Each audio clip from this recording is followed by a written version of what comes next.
It is great to have you join us for the Identity Matters Worldview Institute message called Z Diversity. Identity Matters Worldview Institute is an outreach of IOM America. Hey, feel free to drop in and visit us at www.iomamerica.org. This particular message that we're doing, Z Diversity, it's one of the courses that focuses on culture, politics, and religion. This particular message is a part of the I Am Online Worldview School, which hosts well over 70 courses related to biblical worldview. Our school focuses on addressing issues relating to the believer's identity in Christ, as well as the cultural and political issues of our day. We simply put it as focusing on Christ, culture, and Creator. This particular message is also a part of iGenZ, a new outreach program started by IOM America. Stop in and visit us at www.igenz.org. We'd love to have you visit. Z Diversity. Z-Wiz. Things are getting weird in our world today, are they not? Well, I say move over, millennials. The Zers are coming into focus. Generation Z is on track to be the most informed generation yet, certainly the most diverse. Their liberal mindset is putting the liberal views of their parents to shame. Their openness to merging social trends into culture is a new phenomenon that the world has never seen. The definition of diversity is simple. It means understanding that each individual is unique and recognizing humanity's differences. Well, if we stop there, we'd be fine. But there's a darker side, and Generation Z is populating it, which includes the dimensions of race, ethnicity, gender, sexual orientation, socialistic economy, age, physical abilities, religious beliefs, political beliefs, and other ideologies. And all these are bundled into the package of Z Diversity. The part of this movement has an undertowing belief. Conservatism in any form is racism and/or abuse of power. While the ideology of racial equality is healthy, if there's belief somehow that deletes faith from facts, a cultural nightmare is born. Many of the Generation X populace is shocked as to the world's focus on socialism. It's in the news every day, particularly after generations of wars to keep it at bay. It's not only the leading or trending issue of the internet, but governments are also at war internally over this diverse way of leading people. So what happened in such a short period of time? Well, it's simple. Diversity is the mother of socialism. Socialism doesn't work without diversity, and diversity can't mutate without technology, the digital age. Let's take a look at a few statistics. Generation X was the last generation to live and work by traditional conservative standards of faith and work ethics. As soon as the millennial generation separated faith from facts or truth, diversity was birthed. The reason it happened so fast is because the internet is fast. The millennial generation, or also known by Generation Y, reacted to the rules of their parents and formed a culture that demanded freedom and flexibility. They have been accredited to living off the digital accessibility provided for them by the technological giants of Generation X. Statistically, this allowed them to sit back and enjoy the benefits of being entrepreneurs on the now digital age. The millennials were the first generation to dump faith and facts, which formed the pluralistic society now globally known as the post-truth era. Pluralism works best in a socialistic system. Now, since Gen Z is the children of the millennials, they are known for being spoiled, or to put it mildly, materially endowed. And statistically, this is due to the millennial parents rejecting the traditional conservative practices of providing guidelines and structure demonstrated by their Generation X parents. Since their millennial parents were liberal in structure, Generation Z is the first generation to be raised by the internet, which thrives off of a socialist system, meaning Zers went to the internet for education, parenting advice, sexual education, political views, gaming, and image indulging. This is all a result of the Zers' big 6 modalities of the internet living. 1. Globally aware, which means they're environmentally alert, they focus on global missions, and global unity. 2. Need for speed. Faster, faster, faster. They need those fast answers, immediate information, and social connections. 3. Collaborative. They have a need to be heard. They enjoy the opinions of others.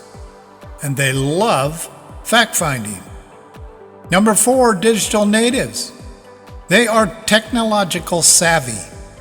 They are raised in the digital age, and their big focus is online education. Number 5, diverse.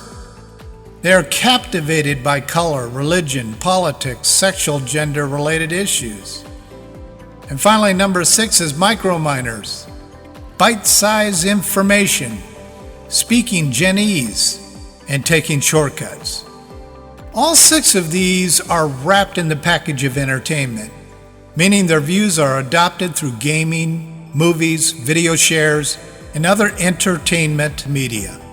It is true, Generation Z is the savviest collective generation known to the technological world. According to Pew Research, only 14% of the U.S. adults actually had access to the internet in 1995. By 2014, that number was 87%. Today, that number is 97%. The facts are Gen Z grew up under the modalities of the explosive digital age. It all started with the expansion of internet gaming. It is noted that the gaming expansion technology literally ignited and advanced internet dependence more than any other modality in human history. Ryan Jenkins says this: having 24/7 access to the world's information via a supercomputer in their pocket has rewired how Generation Z problem solves, networks, communicates, learns, buys, and ultimately how they will show up in the workplace. Now, unlike their millennial parents, Gen Zers, while native creatures to the digital communication tools, actually prefer face-to-face communication.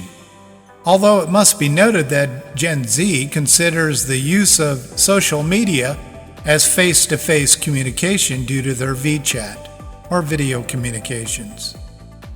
While new students point to the fact that Generation Z is the demographic cohort more interested in job performance and multitasking, researchers are also seeing how this generation uses technology to shift out of traditional roles in the church, politics, jobs, or on-campus classrooms. In fact, by learning from the mistakes of their millennial parents, today many are opting for job experience over formal education, with many of them actually being employed right out of high school. And this is due to their experiential knowledge with technology. When education is needed, they populate the online schools and short courses. They primarily make use of training that is fast and to the point. This statistic is what on-campus colleges are alarmed. If the trend continues, on-campus schools will fade into society. While new technology is connecting Gen Zers in different and much faster ways, these changes have formed an addiction of sorts, which is stimulating a new addictive ramification, and that's their obsession over diversity. Digital dependence promotes isolated feelings of loneliness. As a result of this, Gen Zers are eager to accept everyone along with their beliefs. They believe that separating beliefs from the person equals rejection. The statistics are beyond alarming on this. Secondly, digital users are knocking at the door of effects as to how humans relate with one another. The new 2020 term used to depict this demise is the cultural Tower of Babel. While it might seem beneficial and progressive, the digital age comes with a double-edged sword. One hand, the world of technology is boosting our ability to be productive. Can't argue with that. While the other hand reveals a much darker consequence. This crazy busy world is grounds for the making of a crazy culture. So the facts are, gone are the days of lectures and confronting wrong beliefs. Gen Z students are comfortable responding to their environment. Socialization is critical for their development, but only if each is presented in a digital format. The world's educational institutions are forced to go digital to keep their attention. These adjustments made gathering at a local coffee shop to discuss or debate their worldviews. With peers, I might add. They tend to confirm or refute their worldview through social media collaboration and technological stimulation. And this madness has created a global problem of reduction of the attention span. Now get this. In 1950, the average attention span per audio presentation, teacher, preacher, was 50 plus minutes. During the peak of the millennial generation, there was a significant drop, actually to that of 15 minutes. After Generation Z grew up enough for us to gather statistics, we were faced with the educator's worst nightmare. An advanced Gen Zer could maintain their attention for 5 minutes. But regarding an average Gen Zer today, that number is 30 seconds.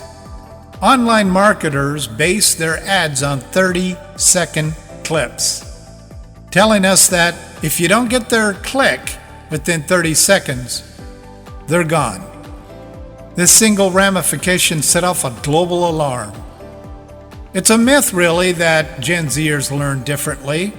As a presenter, I not only am tired of hearing that Gen Zers learn differently, it is simply not true.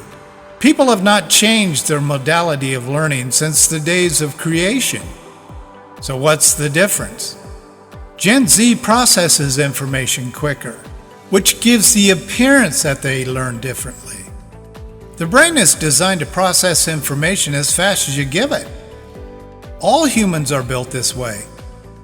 While it is true that the brain will block emotional responses if too much data is entered too fast, it doesn't change the learning modality. Here's the facts. Each time the brain receives new data, we are wired to process that data emotionally. If too much input is given without proper time to process, the emotions project a state of retardation, depression. This is why the leading concern with Gen Z is depression and/or suicide. The result of our data, the educational system emphasized Gen Z's self-esteem. In the meantime, authentic education took a back seat, and the focus on self-esteem just simply built a very selfish, diverse generation. When it comes to the views of diversity, the two younger generations are more likely than older generations to advocate stuff like Black Month, National Women's Day, National Gay Day, but you never hear anything about National Whites Day, National Men's Day, You see, diversity blinds its worshipers. Gen Z is not able to be diverse enough to see the irony of their own movement. Authentic diversity is lost. It has been replaced with a kind of diversity that in and of itself is racist. So could it be that the Gen Zers' parents are responsible for igniting the modern church of Laodicea? After all, it does say in Revelation 3:17, "Because you say, 'I am rich, and I have become wealthy, and I have need of nothing,' and you do not know that you are wretched and miserable and poor and blind and naked." Well, to answer our question, no, it is not the millennials to be blamed. The Church of Laodicea has been around since the days of Jesus addressing them within the first generation church. Every generation since that day has contributed to this demise. Although the millennial generation is indeed noted to be the most brazen to take action on the modalities of lukewarm, and our Generation Z is now suffering the consequences. As a recent Pew Research Center reported and highlighted, they said this: Gen Z is the most racially and ethnicical diverse generation we have seen. Well, why wouldn't they be? I don't blame Generation Z or their parents. I put the full blame on our enemy, Satan. He is relentless in preying on innocent minds and fresh generations. Diversity is killing the conservative traditions of the biblical living. For example, in 1 Timothy 5:14 and 15 it says, "Therefore I want younger widows to get married, bear children, keep house, and give the enemy no occasion for reproach, for some have already turned aside to follow Satan." Now here's how that might be interpreted today by many of our liberal thinkers. I want younger people to avoid marriage, abort children, stay away from the house, and give the enemy an opportunity to reproach and join others who have turned aside to follow Satan. The facts are Satan is into all forms of diversity. My question is, how many are remaining to catch this scheme? When I think of the idea of diversity becoming a way of living, I think of the Antichrist setting up for his 3.5 years of global peace. It is in his second 3.5 years that he will reveal just how diverse he is not. People in general are stupid, I included. Remembering that stupid is knowing the truth but refusing to take action on it. It seems weird to me that the whole world is filled with intelligent people. And why would they want to help Satan set up the tribulation? Well, I guess stupid is really as stupid does. Until next time.